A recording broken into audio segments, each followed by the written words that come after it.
Okay. So I'm doing great. I do 400 pull-ups every single day and 500 full body dips.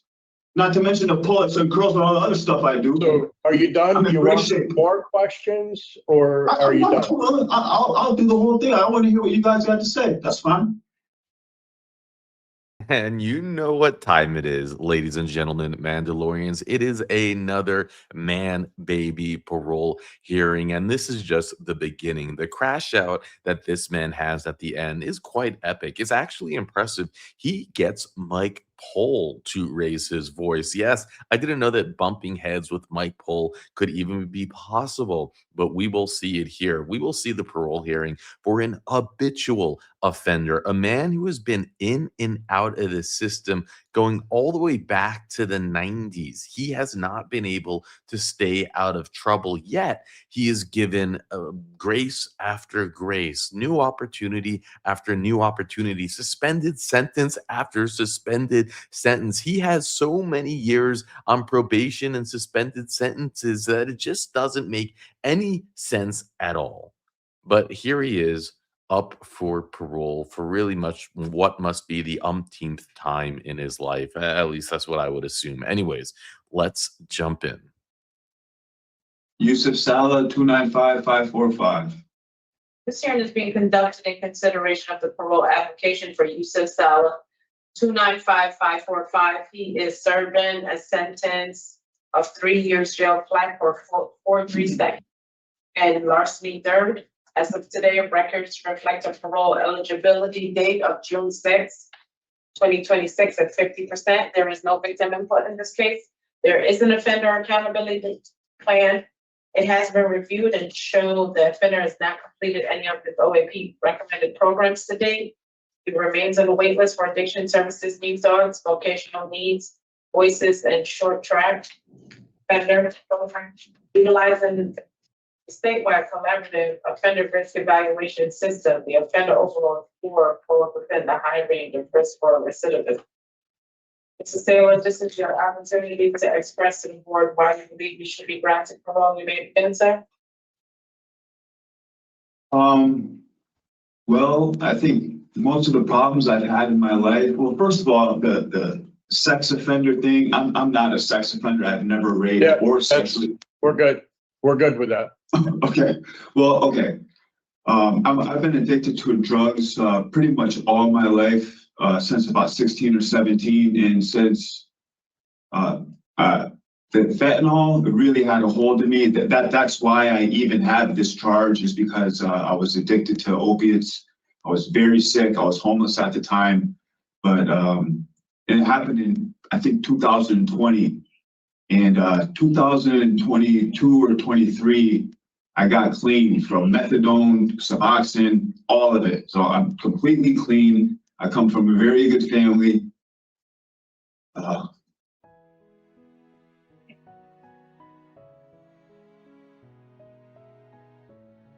just think I deserve a chance.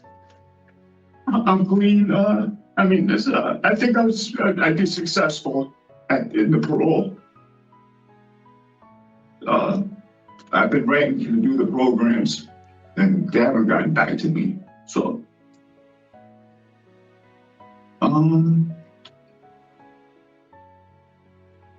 I think I would complete the parole. I have no plan on doing drugs. My family, they're in real estate, restaurants. I got an uncle owns a restaurant. I got numerous cousins that buy and fix up houses. So I'd be able to work with them right off the bat. I got a place to stay. Like I said, I can get on the methadone anytime I want. If I wanted to feel the opiate feeling, I don't want any part of it. So that's pretty much it. I'm not I don't think there's no victim here. I didn't steal these checks. I got approached by somebody already had the checks. All I did was sign my name. I didn't write the check. I didn't steal them from the business. I knew it was wrong. I'll admit that at the time. I knew it was wrong. I still did it. But I got no plan on doing anything wrong. So, I mean, So, okay, so we've read about your background, what you've done since you've been in, and your interview with a parole officer. And based upon that, we have some questions, and we're going to talk about your case and give you a decision. Okay. So there's a couple of things, like up front. You have 3 programs that are like, for me, it's like until you do those programs, it's like a no-go for me, right? You have an addiction services program. From your opening statement, the New Thoughts program is incredibly important. And the Voices program, which deals with actually the victim's perspective in this whole thing and what a victim goes through, right? Mhm. So it's forgery second and larceny third, right? So Mhm. what you did was you hurt somebody, right? What you did was you took somebody's hard-earned money Mhm. that somebody else stole a check from, and you went and cashed that check and made money doing that to support Yes, I did. that habit, right? Yes, I did. So it's like there are victims, right? Okay. Yes, there is. And I'm serving my jail time right now for it also. Right. No, I Right. get you. I totally get you. But it's like through these programs Yeah. that you get the perspective, right? Of what you need to do, right? Right. The other piece here really is you've been in since 22 or 24? 24. So But 22 is when I quit all the drugs. So December of 24 until now, you have 7 disciplinary reports, Right. which, 2 of them were because I was being housed in a non-handicapped area. I just had a complete hip replacement surgery, and I'm okay, waiting to have this one. I've been housed in a place where I had to fall. I had a couple falls, okay, and they were telling me I have to get up. I was in a wheelchair a few months ago, and they said if I couldn't stand up and get out of my wheelchair after my fall was one of my disciplinary actions. Either way, hey, I'll take responsibility for it. I personally still don't think that has anything to do with if I'm going to complete parole or not, or these Right. half-assed programs. So you know what? and one of them, To be honest, I'll do these 18 months. Right. You know, I think these programs are full of shit. They're bullshit. I've been to Voices. These programs, you sit there Okay. with your thumb I up mean, your ass at there these you go. programs. Yeah, no, it's total bullshit. Okay. Have you ever sat down and seen what they do in these programs? So just so you know where we are, I'll be honest. just to be honest with you, Yep. I was trying to cut you a break here and allow you to do programs and to get the insight, because you going out into the community and thinking that you're gonna man up and not do fentanyl anymore, you know what that attitude gets people, right? What? Dead. That's what that Okay, so what gets. is 180 milligrams of methadone? People nodding out, their head down to their knees in the dorm that I'm in every day that I have to watch. What does that get you? We're here trying to help. Well, I don't And know this if you know what this really is gonna help me or not. field that you were talking about, I've been in for 42 years. Okay. So I buried a couple of guys. Okay, well, yeah, exactly. So I'm not running to fentanyl. I can run to it right now. There's drugs in this jail. There's heroin, there's fentanyl, there's marijuana, there's coke, there's everything. I could go get out of the methadone clinic right now if I want. Okay. So I'm doing great. I do 400 pull-ups every single day and 500 full body dips. Not to mention the pull-ups and curls and all the other stuff I do. So are you done? Do you want more questions, or are you done? I'll do the whole thing. I want to hear what you guys got to say. That's fine. So when it comes down to it, you want to go to your father in Windsor Locks, right? That'd be nice. And you don't have a job lined up, but you will seek one when you're. Yes, I have jobs lined up. I could take my choice of what job I want. I could either work with my uncle But in the you don't pizza have shop. a letter, you don't have a letter stating that Mr. Sala has this job when he leaves, right? Do I have a letter? That's the question. You don't have a letter stating that A you have. letter? No, I don't have a letter. Okay, that's why I was saying you're gonna look for, but you don't have a. I'm not gonna look for, I just told you, I have a choice. I can work with my cousin Nader. Sure. He's, Yeah. yeah, whatever. No. I'm not kissing ass here. You want to deny me, deny me. I'll finish these 18 months. Nobody's asking you to kiss anything. Okay. Mr. Well, what is the Serpa, letter do you proof have a rather than question? my word telling you that I have a job? Do you have So any the day I questions? get out, I can start working with my uncle in his pizza shop or help my cousins fix their houses like I was doing before I came into jail. Let me just ask you one quick question about one of your Sure. tickets. You had an intoxication ticket in May of, Yes, I do. what happened there?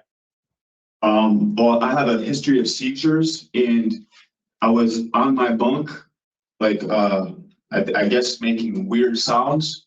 And at that point in time, there was a lot of people, doing this K2 stuff or whatever. And, just me not being able to being responsive. And 3 days before that, I had a seizure also. And I took the urine, I was clean on the urine and they still gave me a ticket for being, intoxicated. It's all of the proprietor. So. Let me just ask you again after you take a breather in a minute. Do you see any benefits from taking any programs at DOC? You know, I've been to that Voices program and I think it's up to you if you're gonna use drugs or not. And I mean, the only benefit would be to satisfy you guys in your vision of this stuff helps you or not. You know, I understand that it would cover you guys. Like if you got a sexual assault predator or you got to go to your sexual assault class. So that way, when he gets out and reoffends and rapes somebody, oh, it's not going to be on you guys because he did the program. But other than that, no, I don't. I think it's a bunch of bullshit. Okay, thank you for answering my questions. Board member Smith, Palmieri, any questions? So where I am is, I was thinking about bringing back after programming, but obviously that's not the. I have inadequate institutional program participation for institutional adjustment, inadequate release plan, and inadequate evidence of offender change. Can I ask you a question? No, we're done. You're good? All right. Yep. I would remove inadequate release plan. Okay, Just because he has a place to go. Yeah, and yes, right. reporting that he has employment, and inadequate evidence of offender change. Okay. Probably very significant, and, Yeah. you know, we won't bring him back because he does He not doesn't. have the willingness to do Correct. program to benefit. Yep. So regarding use of salad 295. I'm already rehabilitated. To So I need a program for him. I'm already clean. deny parole based on inadequate institutional program participation or institutional adjustment and inadequate evidence of offender change. Is there a second? Second. Those in favor signify by saying aye. Aye. Those opposed, no. The ayes have it. Parole is denied. Leila, don't forget your ID. I got the last guy, no. Yeah. Yeah, make sure you guys don't call me back. I don't want to do any of the programs. You guys, I don't need parole. And the way that he comes back, the look on the CEO's face. Again, this is all the proof you need that the inmates run the asylum, guys. I mean, like we've seen this over and over and over again. Everyone's drinking all the Connecticut water. And this case was interesting because who would have thought that Mike Pohl had it in him? It just goes to show, guys, Mike Pohl can have some backbone, a little bit of backbone if you're not a chomo. It was funny what this guy was saying. Yeah, the programs, they don't mean anything. And he's like, yeah, well, but it also goes to show, playing this case back to back, you see, they can't deny, they know how to deny. And this guy, of course, he should have been denied. I'm not going to say he shouldn't have been denied. But it just, what a tool. What a tool. And you see how I think he's playing the system, in my opinion. He got the write-up because he didn't leave the wheelchair. He's probably playing the whole thing. Oh no, woe is me. I'm in the wheelchair, and now he's in the walk. And you saw the way he popped up. The guy's a joke, but yeah, he said the whole sob story at the beginning and then the freak out a second later. This guy, but again, it's the agenda-driven DA that he's even out here to begin with. Look at this guy. This guy, by the way, Sir Richard he has been getting arrested going back. His let's see, his arrests start in 1995 when he's 17. Even earlier, 1995 here when he's 16, and it just goes on and on and on. It never stops. It never stops. He so Connecticut only shares the last 10 years outside of what Sir Richard found on the news, but he has misrepresented controlled substance, okay, whatever. Evading with risk of injury. We don't have anything for the sex offense, but evading risk of injury. 11 months jail. They suspended it. Why? Why did they suspend it on a repeat, offender? Who knows? 110/2023 violation of probation. 319/2020 larceny 6th degree. 11/7/2020 assault 3rd degree. They gave 11 months suspended again. Suspended. Violation of probation 110/2023, forgery 2nd degree, larceny 3rd degree, larceny 6th degree. This is 7/8/2025. They do unconditional discharge, even though he has 3 years, 4, like all this time added up, but it means nothing. And as you heard, he then gets the next crime. Look how many.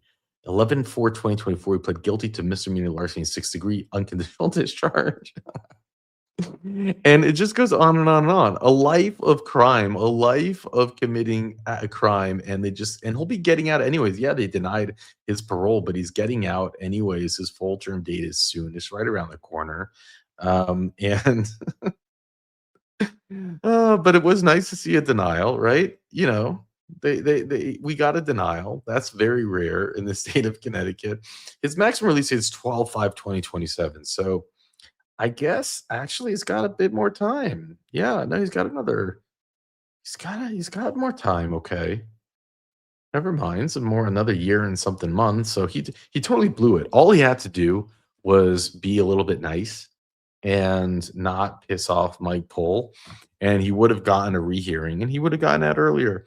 But we got a denial. That's what it sometimes takes in the state of Connecticut.